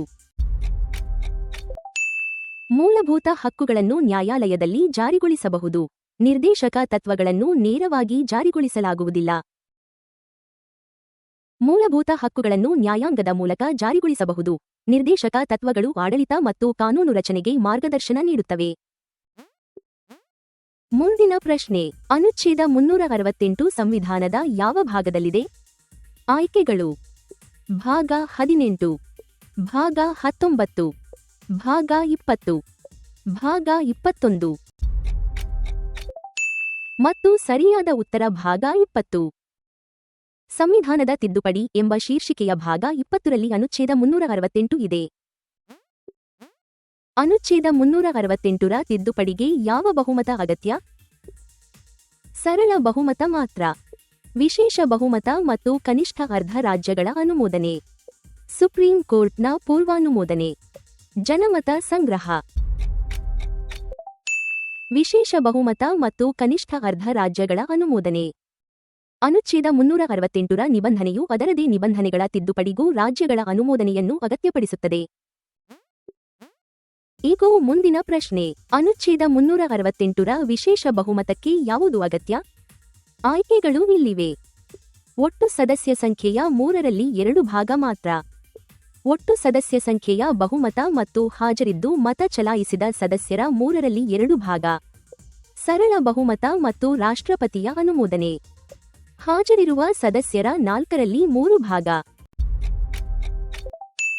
ಸರಿಯಾದ ಉತ್ತರ ಒಟ್ಟು ಸದಸ್ಯ ಸಂಖ್ಯೆಯ ಬಹುಮತ ಮತ್ತು ಹಾಜರಿದ್ದು ಮತ ಚಲಾಯಿಸಿದ ಸದಸ್ಯರ 3ರಲ್ಲಿ 2 ಭಾಗ. ಪ್ರತಿಯೊಂದು ಸದನದಲ್ಲೂ ಈ 2 ಷರತ್ತುಗಳನ್ನು ಪ್ರತ್ಯೇಕವಾಗಿ ಪೂರೈಸಬೇಕು. ಎಲ್ಲ 100 ಪ್ರಶ್ನೆಗಳು ಪೂರ್ಣಗೊಂಡಿವೆ. ವೀಕ್ಷಿಸಿದ್ದಕ್ಕಾಗಿ ಧನ್ಯವಾದಗಳು. ಈ ವಿಡಿಯೋ ಇಷ್ಟವಾದರೆ ಲೈಕ್ ಮಾಡಿ, ಸ್ನೇಹಿತರೊಂದಿಗೆ ಶೇರ್ ಮಾಡಿ ಮತ್ತು ಕನ್ನಡ ನಾಲೆಡ್ಜ್ ಬ್ಯಾಂಕ್ ಚಾನೆಲ್ಗೆ ಸಬ್ಸ್ಕ್ರೈಬ್ ಮಾಡಿ. ಧನ್ಯವಾದಗಳು.